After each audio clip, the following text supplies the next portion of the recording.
broadcasting live from Houston, from the space city to the world. You are watching Now Media Television.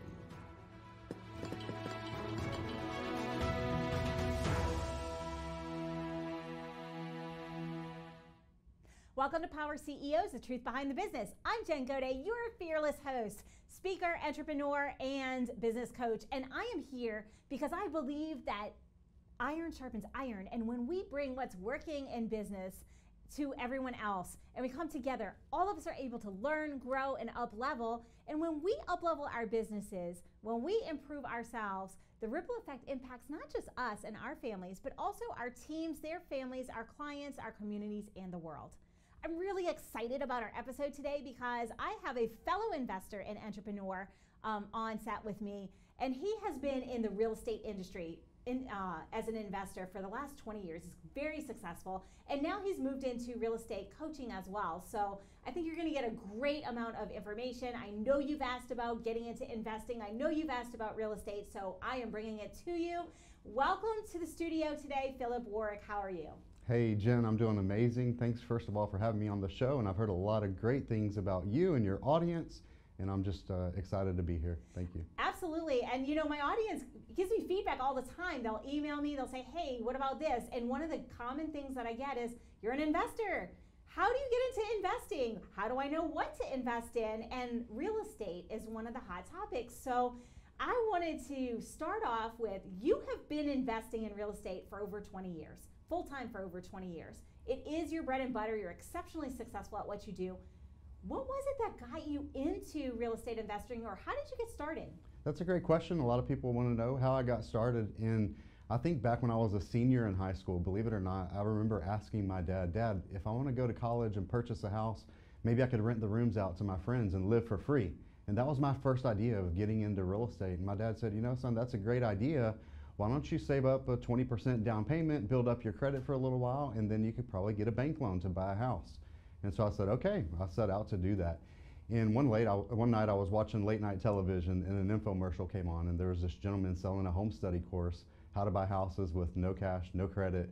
And I thought, wow, this seems like a shortcut. And so I got started really young. I ordered that home study course and started taking action on those things. And I caution when I say that, because just because I started back in 1997 doesn't mean that you can't get started now, right? So we all start not knowing, and it just starts with, you know, having that desire to get out there and do it. And really it's taking action, right? Because what I heard is you had the idea. Yeah. Tons of us have ideas, whether it's in business or in investing, it doesn't matter. We have all these ideas, but it doesn't really matter if we don't take action and make it happen. And we also have to learn and grow to do it. And you did exactly that. You had the idea, you saw the infomercial, you learned, and you just went and did it. And so I think that taking action is so incredibly key. It's one of the biggest points that we try to drive home each and every week here. And so you've been doing this. Let's fast forward, because we're not in 1997 anymore. And a lot has changed in the real estate market since then. We had that whole big meltdown in 2007, 8, 9, whatever that was. And a lot of people were caught with their proverbial pants down. So talk to me a little bit about this. Have you ever lost money in real estate investing? And if so, like, how did you pick yourself back up? Well, I started, like I said, in 97. So I went through that 2008 meltdown, right? And so I was learning a lot of these creative financing things. And I believe that the more education you go for, and here I am 20 years later, still learning from people that are doing the business. And we always have to be prepared to pivot, to figure out what's working best in today's market. And back then I was buying a lot of houses, and you know, the first year I did 2 deals, and the second year maybe 3, and the third deal maybe 4. And that's when I decided, you know what, this stuff really works. I'm gonna go full time. And it was when I started hiring coaches and mentors that I went from doing 2 or 3 deals a year to doing 2 or 3 deals a month. And in 2008, when the market crashed, we actually had 57 houses on the books, and we were doing a combination of buy and fix and flip, buy and hold, buy and doing rent to own, putting tenant buyers in these properties, and eventually they would purchase the houses from us. So when the market crashed, these tenant buyers weren't able to buy houses from us. So we ended up getting houses back at a speed that we couldn't really handle. So we did go through a lot of struggle in that time. But what we learned is that through that, there's a lot of opportunities that you can pick up when the market is at the bottom. So absolutely. Yeah. And you know, a lot of people are afraid when the market is on the downswing. And I know here in Houston we have a little bit different market than what a lot of the country is experiencing right now, per se. But everybody's got a little bit of fear right now. And so if someone was just getting into or thinking about investing, whether they're thinking about going into investing full-time or whether they've got a corporate gig and they're looking at a new asset class, what is something that they should be, what are the things they should be thinking about or learning about now as they get ready to invest? So for an investor that is in it for the long term, you're going to be safe, right? So real estate moves really slow. 2008 was different. It crashed quick, right? But even the houses that we held on to, that we managed to hold on to, 3, 4, 5 years later, they had already come back up in value or even doubled in value in 10 years. So in real estate investing is, if you have time, you're going to be on the good side of it, right? If you don't have to sell. So if you position yourself with investment capital that you can have out to work for 3, 5, 10 years even, you're going to be in a good, safe position to be able to handle those market downturns, right? As long as you don't need to sell in a downturn, you're going to be okay. Fantastic. And you know, one of the things we talk about, because I'm more of a business investor, I invest more in businesses.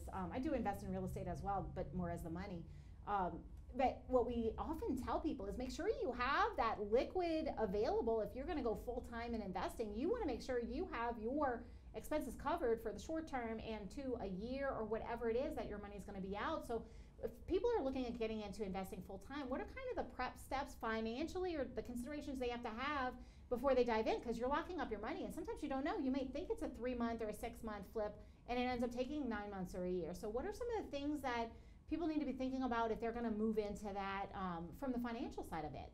So what's unique about me is I started with no money and no credit, right? Like we talked about. But when you have money and credit, there's the different opportunities available to those people, right? So there is a way to get into real estate regardless of where you're at financially. But like the old saying goes, it takes money to make money. It might not be your money. It might be another investor's money that you partner with and do business with together. Or you find somebody like me who has the time and has the ability to go out there and find the great deals, and you partner with them if you have investment capital to put to work, right? So it's just a matter of figuring out exactly where you're at and what meets your financial and investment goals, and figuring out the best strategy that works for you based on that. And so you've taken all these different areas of real estate and really you started with nothing, and now you've built quite an empire, if you will, for yourself. And so your strategy has changed over time. Right. How does that uniquely position you as a real estate investor coach?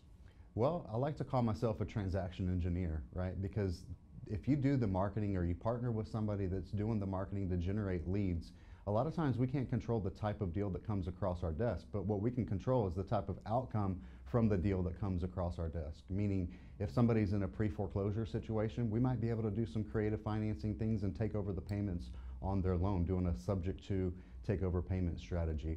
Or if we find a house that maybe they've inherited it from somebody who passed away and the house hasn't been renovated and updated in 20, 30, 40 years, and it's an all-cash deal, maybe we're going to buy, fix, and flip that house, right? So there's a lot of different strategies depending on the lead that comes across our desk, and that'll determine exactly what our entrance and our exit is on that property. And so you said some of my favorite terms and specific: exit, having an exit strategy before you even start. How important is it? In business, it's essential that we start with the exit in mind, because we don't know what we're driving to. We don't know how to structure our business or where really to go if we don't have an exit in mind. How does that look in real estate? So we make our money when we buy.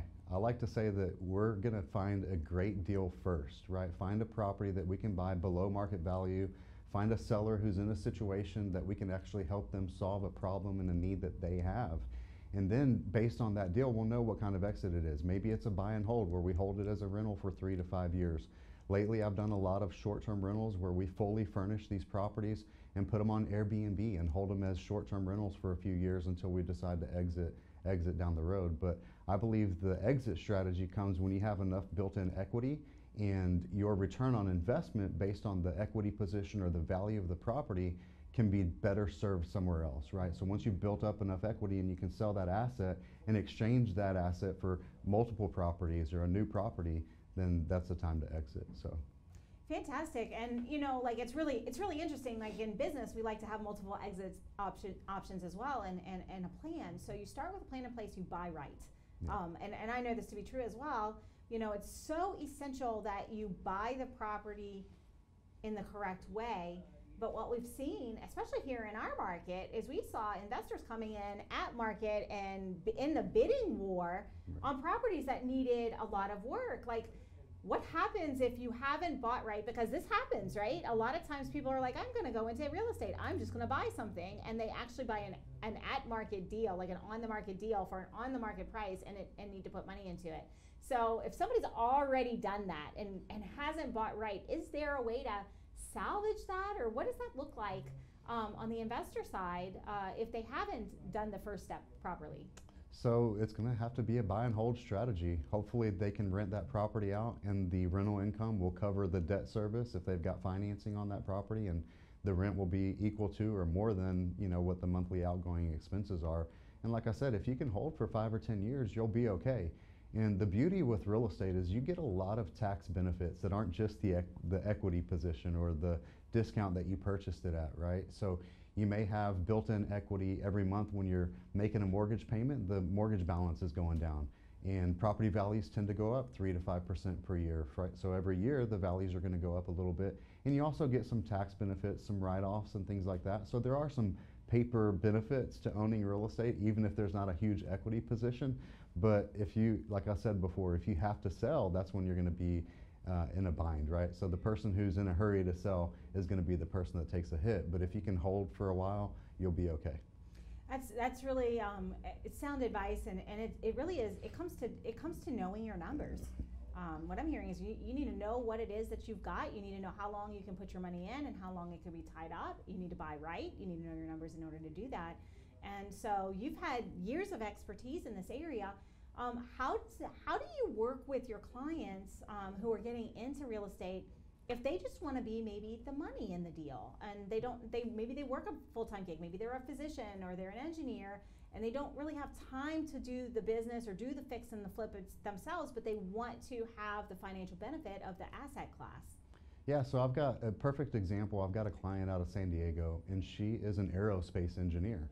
And she's had the desire for the past 10, 20 years to invest in real estate. And she does great. She makes $175,000 a year, but she doesn't have time. She's an engineer, so she's really busy and she's got a very high position at work. But she's been able to invest with me, and we've partnered together on deals right here in Houston. She's in San Diego, we're doing deals here together. 98% of my time is spent out there doing real estate, doing deals, negotiating with sellers, getting houses under contract, managing these projects. And so together with her funds, I'm able to do the work, she's able to put up the money, and then we share in the profits on those deals. And you know, right now we've been working together for about a year, and we're on our 3rd deal and looking at our 4th opportunity as we speak. So you know, it doesn't take doing 2 or 3 deals a month like I do, but you know, 2, 3, 4 deals a year can really add to your investment portfolio, you know, 1 deal at a time. Yep, and so talk about a little bit about self-directed IRAs, because that's become a little bit of a hot topic as an asset class lately. Can you use self-directed IRA funds for real estate, and what does that look like? Yeah, absolutely. A lot of people do use their self-directed Roth IRA account to invest in real estate, and the cool thing about a Roth IRA is that it's tax-free income, right? Because you've already paid taxes on the money when you invest into your Roth IRA, so any money that the Roth IRA makes is going to be tax-free as well. So it's a really great opportunity to use the IRA account for that. Does it have to be a Roth? Not necessarily, but it needs to be a self-directed IRA, right? Yeah, you know, it's really funny because I think we're in the same age group, and not to age ourselves too much, being in business since the 90s. Yeah. When we were first coming into those the business world, everything was about traditional brokerage accounts, and that was the only way for you to really save for retirement. And so many of us who were professionals, that was the route that we took, and it grows very slowly. It doesn't give you nearly the amount of return that real estate I've found has given. So for those people who were brought up in that more traditional sense, and they've got a lot in the traditional sense, what are some ways that they can now diversify their asset class? What does that look like? Yeah, so I think diversification is getting out of the traditional means, right? So when my dad passed away in early 2000, my mom ended up with a small life insurance policy, and she did the only thing that she knew how. She put it in the stock market. And if you guys remember, there was some crash back in 2000, and literally half of her investment was wiped out by that, right? And so shortly after that, we talked and we started investing, and she became my first private lender. And partnering with me and doing real estate, Mom since then has never had to work again. She works because she chooses to, but her investments with me and with real estate have been able to fully support her with her income. Right, so diversifying based on getting some of your money out of the stock market and having the control yourself. That's what I mentioned, the self-directed IRA, is because you get to choose your investments that you invest that capital into, as opposed to putting it in the hands of somebody else that you have no control over. Yeah, and like a lot of people today, they have 401ks that are already managed that they don't really have a say-so in because it's associated with their employer, with their job. Maybe they're able to direct some of those funds, but it's all traditional. So if they've already got that, what an amazing way to start on the other side of things, whether it's retirement or not, account or not. And so talk to me about the person who is getting started with no money and no credit, and they're looking to dive in. What are the things that they need to think about and learn? Because, it's a little harder right now to get money traditionally. Yeah, so if you have no money and no credit like I didn't when I was, getting started, then you have time, right? And you have the knowledge to go out there and actually to do the work, to go find the deals, because it takes a lot of looking at a lot of opportunities before you find that motivated seller that's willing to sell to us. It might take 100 offers before you get to that one yes, right? So the engineer doesn't have time to do that, to set up a whole infrastructure, a business of doing all the marketing, to generate the motivated seller leads, to go look at houses, to get houses under contract. So if you have more time than you have capital, then that's what you would do, is you would go out there and do the marketing, do the cold calling, the door knocking, and all of the creative things that it takes to go out there and find motivated sellers to get a house under contract. And then you would bring that contract to somebody like me or another investor and pass it on to them for a wholesale fee, or partner with them if they're willing to partner with you. And then you do the work, you oversee the project and share in the profits like we talked about. Yeah, and it's really interesting because some of the things that you said right in there is if you're the one doing the work, it's not just about cold calling, it's also about developing the leads. Because it's not like they're gonna just say, hey, yes, I'm in distress, yes, I want to sell your house. There's a whole process that goes into building the trust and actually securing that they're gonna work with you, because I'm just gonna speak from experience here in the Houston area. There's a whole lot of investors here, so they're getting that call from numerous people. They're getting those mailers or whatnot. How do you establish yourself so that you're the person that they choose to work with? People want to do business with people who they know, like, and trust, or with people who have referred them to somebody that they know, like, and trust, right? And having the experience and being in the business for so long, we do get a lot of things by referrals, and people recommend us because we have a great reputation here in Houston for doing deals and getting deals closed and getting deals done fast. And the seller needs to know what's in it for them, right? A lot of times we come to people with, with the mentality of what's in it for me, but they're tuned into what's in it for them, right? So if we can build the benefits of them working with us, maybe it's a quick offer, maybe it's fast cash, maybe it's being able to help them save their credit by avoiding a foreclosure or buying a house that needs $20,000, $30,000 in renovations that they can't get done themselves. Those are opportunities for us to solve their problems and solve their needs, while at the same time creating an opportunity for us to be able to make a profit. So I'm going to ask the question because I'm sure you've heard it. I know I've heard it. Or I guess more it's a belief structure or a bias. Investors are slumlords. Slumlords, okay. Have you heard that before? Yeah, and I think they're referring to, an investor that just buys houses and holds on to them as rentals. They don't take care of their tenants. And, I actually just picked up a package of 5 houses out in Seabrook from an investor that lives in Florida. And these properties, some of the tenants have been there 8 to 10 years, and now that we picked it up, they're calling us with the problems and, the broken windows or the air conditioner that's broken and all these different things. But at the same time, it was a long distance relationship for him to run and manage that property. And he had a property manager that was on site that wasn't taking care of things as well. But there's not a whole lot of cash flow in the long-term rental business. So I guess they get that reputation a lot, or maybe the tenants just aren't taking care of the property like they're supposed to. And then if somebody has that bias and you're approaching them and they're in a distressed situation, what is their first response? Oh, investors are bad. So how do you overcome that initial all investors are bad kind of attitude. You're going to take my house from me. Like, how do you overcome that? Like, because I know it is definitely a perception that exists out there. And so how do you overcome that? And what does that look like? Because I know you talked about what's in it for them and how you help them and you solve their problem, but you have to at least be able to get to the point where they let you communicate to solve the problem. So how do you bridge that gap? Yeah, that's a great question, because a lot of sellers might think that we're there to take advantage of them, and it does take some time and some credibility to build that trust and to show them that we're really in it for them. I mean, obviously we're not running a charity, so we need to make a profit, and we're looking for sellers who literally they don't have 3 to 6 months to list, market, and sell their house with a real estate agent, right? They don't have that luxury. So I like to say the most important thing in their life at that moment might be to sell their house, because they have a house in disrepair that they can't afford to fix up, or maybe they have gone through a divorce, for example, or they're behind on payments and the bank is threatening a foreclosure, and we can come in quick and solve that problem.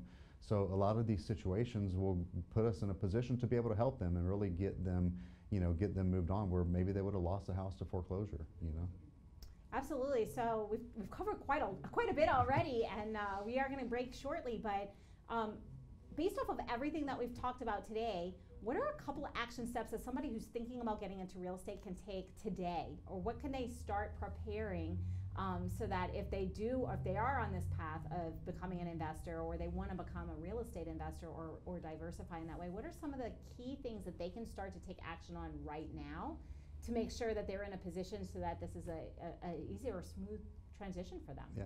So I like to say that you can read all the books and tapes and go to all the seminars and trainings and all of these things, and that's great for surface information and for knowledge and to gain an understanding. But until you actually get out there and start doing deals and have somebody that's gone before you that can help you and show you the way and hold your hand and guide you through it step by step, day by day, it's going to take longer for you to have the success that you're looking for. And there is no shortcut to success. We all know that. But when you can actually work with somebody who has the experience, like if somebody's starting out but they're coming in to work with me, they get to ride the coattails of 20 years of experience, right? They get to enter the market where I'm at, not in the just knowing or getting started phase. So I like to say to just look for somebody, whether it's me or anybody else that's out there doing the business, and find somebody that can coach and mentor you and help you and guide you and show you the way. And has that brand credibility, because you just said we opened this up earlier with people do business with people who they know, like, and trust, and that is in the real estate investing business as well. And so you're really, you say ride the coattails, but what you're really doing is you're branding yourself by association by working with people who are in the industry and have a really good reputation. And so before we break, also, Philip, like, if somebody is wanting to be the money behind real estate, what are the things that they need to think about before they partner with someone who's in the business? I would say to make sure that you're partnering with somebody that knows what they're doing, that have good ethics and morals and, credibility as well. And, make sure that they're doing the business. A lot of people that are getting started could make those mistakes early on. And so you want to really partner with somebody that has the experience and the know-how. And then just to make sure, like when you're looking at the opportunity, make sure that it's a good deal. Make sure that the house is in a good area and not in an area where there's a lot of crime and things like that. But you want to have houses that are in like that median price range for the area, right? Where the normal average person in that area can purchase that property as well. So being an informed investor, whether you're the money or whether you're going into the business of real estate, make sure you get yourself a coach or a mentor who's already in there. Partner with people who are already in there. Those are really excellent nuggets that you've provided. We do have to take a brief break, but we'll be right back after these messages. All right. Welcome back to Power CEOs, the truth behind the business. I am Jen Gaudet, your fearless host, investor, entrepreneur, and I am here to say if you are just tuning in, you want to go to nowmedia.tv, click on the show Power CEOs, and watch the first segment. Why? Because we have talked all things how to get into real estate investor, whether you want to be a passive investor, whether you want to be an active investor, whether you have money, whether you don't have money, whether you have knowledge, you don't have knowledge. And Philip Warwick is here in studio. He's got 20 years, more than 20 years. I mean, 1997, we're talking 26 years of experience as a real estate investor, very successful, and he has dropped absolute gold. So if you're just tuning in, go catch the segment, nowmedia.tv. You don't want to miss it. But we're going to dive right back into the conversation. Before the break, we had been talking a little bit about What do we need to know if we want to get started? Like, what are the things we have to consider? But now, Philip, I want to turn that on you because when we're talking about accepting capital and raising capital, lots of people might have the money, they might have the capital to provide. How do you choose, or what are the criteria that you use to choose the people who you allow to invest with you? Well, one of the most important things really to know with real estate that it's not get rich quick. It can be get rich for sure, but the point is that you need to be willing to invest and have the faith to ride the wave and wait, as long as it takes and do whatever it takes, right? Some of our investments might be out for 3 years to 5 years. Some of them we might buy, fix, and flip in 6 months, right? But the thing with real estate is that if you can wait, if you can hold on to property for 3 to 5 years, that's going to be a great exit. So a lot of times we'll buy a house, fix it up, furnish it, put it on Airbnb, and 2 years, 3 years later, we exit that property and sell it for a huge profit. And the profit that we get is a lot better return on investment than just the monthly cash flow, right? So having somebody that's open-minded to be flexible with their investment capital, knowing that, hey, some of these investments might come and go pretty quick, some of them might stay out there for 3 to 5 years. I think that's going to be the most important thing. And whether you have $50,000 to invest or $5 million to invest, it doesn't matter. There are strategies to put that capital to work. And so, people do business with people they know, like, and trust. And I know that you are also doing business with people who are finding the deals and bringing the deals, and you're partnering with them, like you said earlier in the segment. So how do you choose the people that you do deals with, the deal finders that are bringing you the deals? How do you decide, yes, I'm going to do business with this person, or no, I'm going to pass on this? It's really great, but it's not a good fit. Like, what are the criteria if somebody is a deal finder and they want to get started that way by doing that sweat equity piece and partnering with you on the rest? Yeah, so people come to me all the time, Philip, is this a good deal? Like, they have an opportunity that they might be looking at, and they don't know if it's a good deal or not, right? So being able to bring a deal to somebody that's working together, that's coaching you, that's helping you, that's holding you by the hand and helping you look at a deal to see, is it a good deal, is it a bad deal, or what kind of offer to make, or how to negotiate that property. That's somebody that I'm looking for, people that I can work with, that I can help them and guide them, because we're going to do deals together, right? So a lot of people are, they think that they can go out there and just do it on their own and take their time. And you might be able to do some deals on your own and think that you're going to get 100% of the deal. But if you partner with somebody else that has the experience, maybe you do multiple deals. I heard it said just a couple of days ago by one investor, is like, hey, I'd rather have 50% of 1,000 deals than 100% of 5 deals. Right, so being able to partner with somebody that you trust, that you can do deals together, will get you a lot faster and a lot further. Absolutely, and you said something that's very key. You said do deals with somebody that you trust. So how do you build that relationship? Because we've already talked about it on the finding the distressed homeowners and helping them solve a problem and overcoming the biases of, investors are not good people, or they're whatever intrinsic biases they may have. So you have to build the trust with them on that side. But how do you build the relationships with the people who you're doing deals with? Like, what does that process look like? What are some of the things? Because sometimes people think, oh, I've got money, or oh, I'm doing the deal, so you're automatically going to do this. Raising capital is not easy, by the way. That's a whole other segment we could probably talk about. But how do you build the relationships and know the people who you can actually trust that you partner with? Real estate is definitely a relational game, right? Most of the private investors that I work with, we've known each other, or we've been referred to each other by other people that we've done business with. And having that trustability and doing business and doing deals together.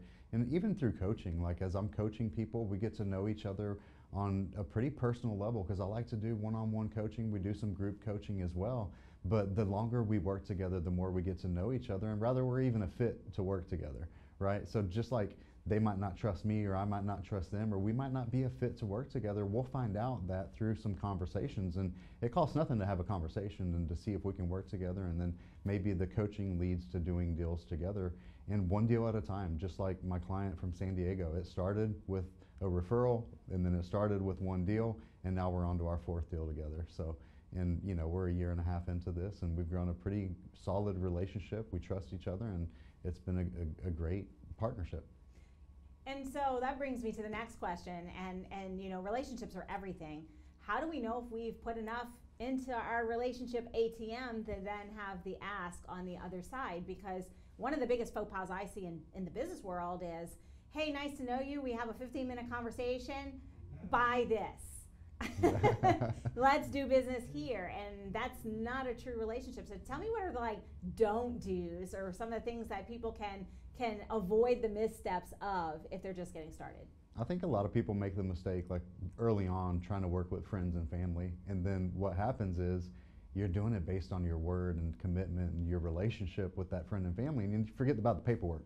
The paperwork is actually designed to help keep you honest, right? It's designed for, hey, if things go wrong, at least we have the paperwork to back it up. And every single one of our investments is backed by paperwork. We close everything at a title company, right? So there's a note, there's a promissory note, there's deed of trust, there's contractual agreements where everything is in writing. So we have that to back up the trust and credibility that we build together by working together and getting to know each other. There's always the paperwork to fall back on, right? So hopefully it never comes to that, but at least that's there as a backup. And even if you are working with friends and family, make sure that there's paperwork involved as well.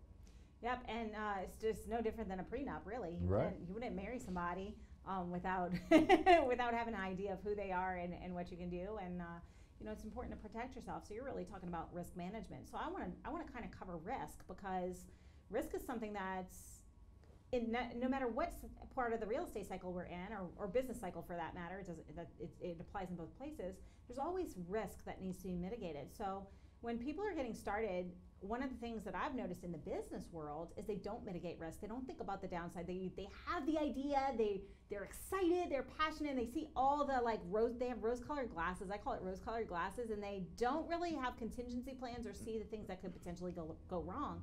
So how does someone who's getting into investing, or how do you help your beginner investors and partners to kind of mitigate the risk that is associated? Because let's face it, investing always carries risk. There's always a risk. Something could happen.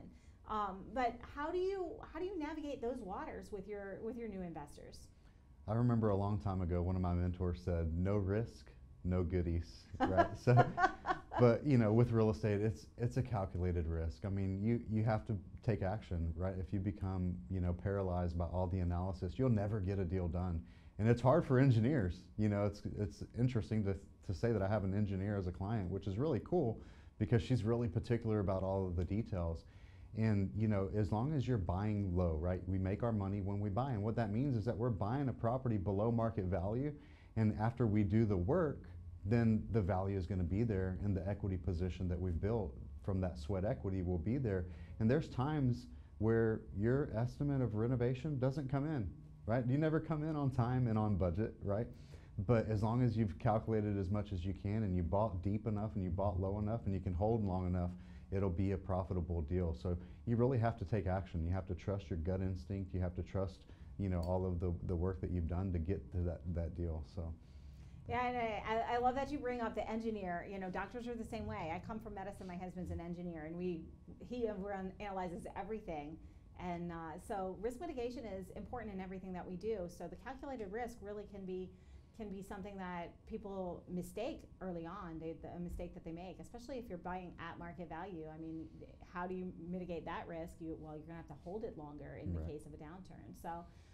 And so since we've been talking about this, I've heard so many different things. Tell me a little bit about the type of assets, the type of real estate. I mean, is it just, you've mentioned Airbnb, single family homes, what other kind of real estate investments have you been involved in? And I know you're also the money, so I want to hear, how do you choose where you put your money? So I choose single family residence for the most part is what we do. That's our bread and butter. We buy houses that are in, your normal median price range homes in the area that most people can afford. These are houses that you can buy, fix, and flip really quickly. You can buy and hold them for a while, but when it's time to sell them, there's a lot of people in the market to purchase those properties. So, we talked about the engineer. I've got doctors. I've got an eye doctor that sold his practice, and he's a big investor with us as well. I've got a cardiologist that's an investor with us as well. But we do for sure things, right? We do deals that we know that we've grown accustomed to over the 20 years that we've had that experience. And then when we exit, when we sell these properties, let's say 5 years down the road, we sell that property, and let's say there's a $50,000 profit or a $100,000 profit, then we might move that capital into some passive investments ourselves, where we're investing with other people that are doing the bigger deals, like the multifamily or commercial properties. And we've had the blessing of investing in the mall deals and a lot of really big opportunities that I get to look at every day, every week, looking at opportunities. So taking the active income that we make from flipping houses, even if it's a long-term flip, and then moving that investment capital into the more passive deals, the bigger deals, is really what we love to do. It's increasing our active income through the real estate investing and flipping houses, or if you have active earned income, and taking that income and turning it into wealth by investing it passively in the bigger deals. And quite frankly, that's one of the things that most professionals are not good at. We don't learn that in medical school or in engineering, or even, and nobody really gets entrepreneurial knowledge in school, but you know, it's so incredibly important. We work so hard for our degrees and for our professions, and we're just really good at generating income, but we're not really good at turning income into wealth. So I think that's a really key aspect and a way for people to really improve their nest egg. So I'm going to turn another question on you, because you are in real estate, you are a real estate investor. So how do you diversify your own personal income and wealth generation? Right, and you know, to speak to that previous point, basically I understand that not everybody wants to quit their job in 90 days and be a full-time real estate entrepreneur like me, right? So I'm doing both. I'm doing the active investing, we're out there marketing, I'm talking to sellers still. I love this business, right? I love coaching people to do the same thing, and I'm coaching clients that they're going out and door knocking and talking to sellers and making offers. But the way I diversify is by partnering with them, partnering with other people, doing deals together, and then that gives me the leverage of their time. And then, like I said, when we flip that property, now we have investment capital of our own that we can go out and put to work, right? So the job of investment capital, it can go out and do the work for you and then come back with friends, right? Meaning that it'll multiply and increase your wealth by putting that money to work and letting it, you know, do what it does best, which is to earn more passive income or a big exit at the end when we flip that property.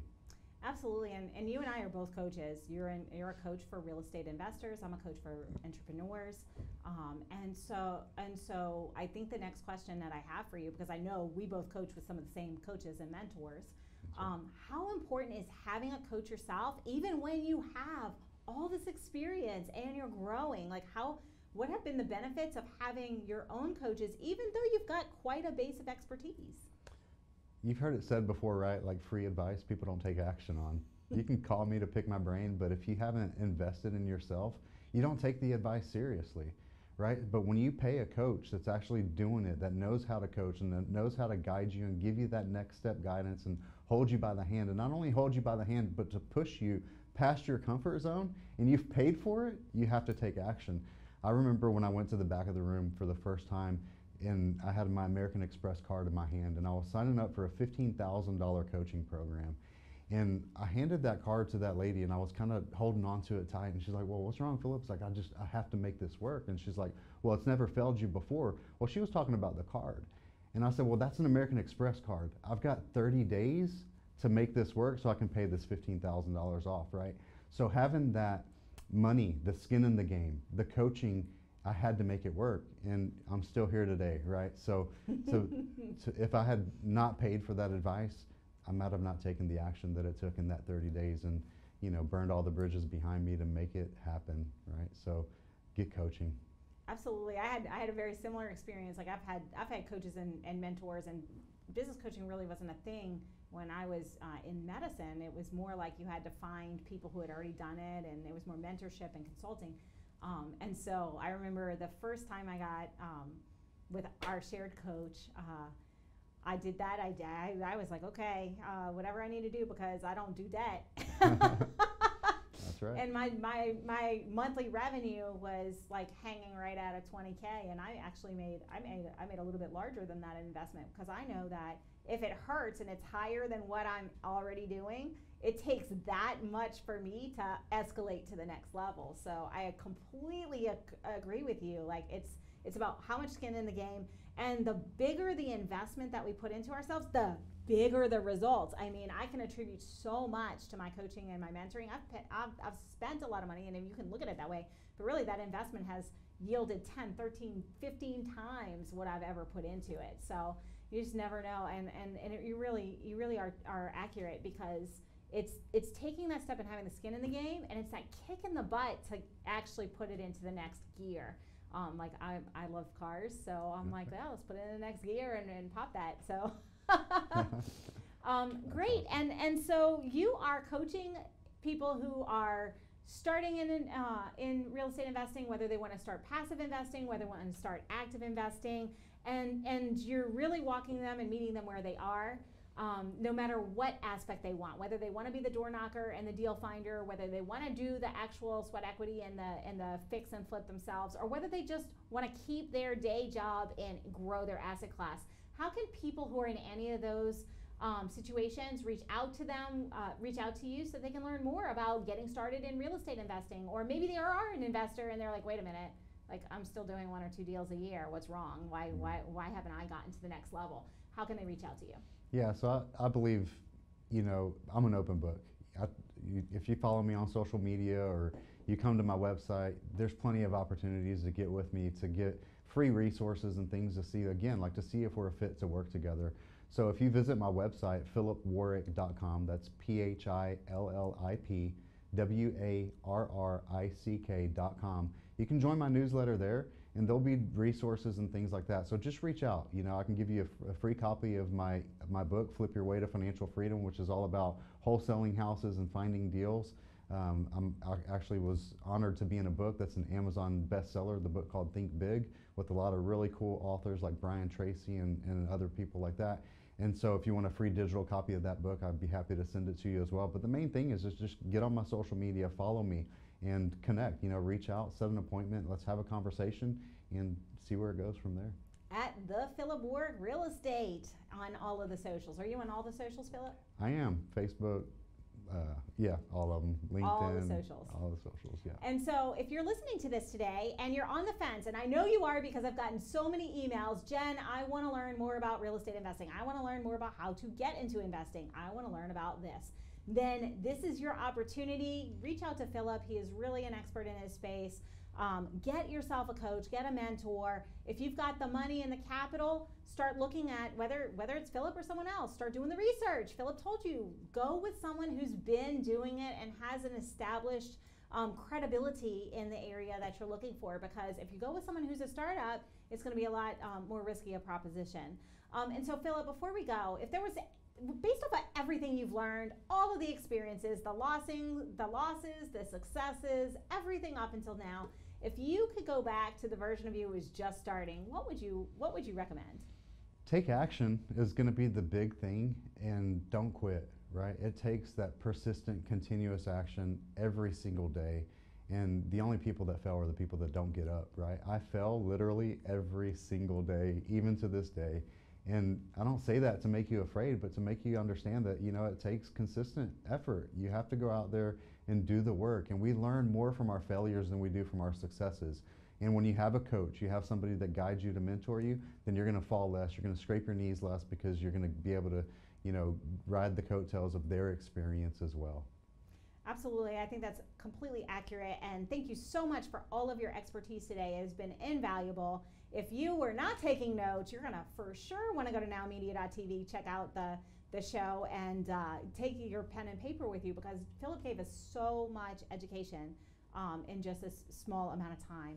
But now I'm going to talk to you, because you just heard Philip say, take action, do the work, be persistent, don't quit.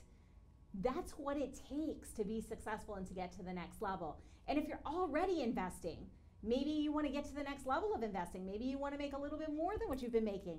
This means that you need to do something different. If we do the same thing over again, or we just try to up level or do more of what we've been doing, we're going to have the same result. But in order to have a different result, a new result, reach the next level, we have to change our daily behaviors and change what we're doing. So get a coach, reach out to Philip, and take the action. So that is your homework today, to do today, not tomorrow and not next week. Knowledge is just a small part of the equation. The magic happens in the implementation, and that's how we learn, that's how we grow, that's how we get to the next level in business, in life, in investing, in whatever it is that you are aspiring to do.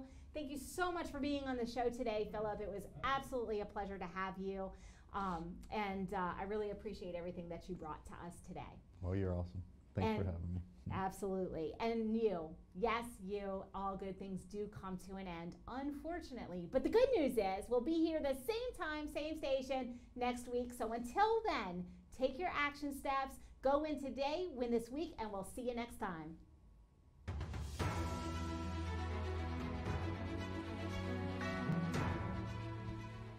This has been a Now Media television feature presentation.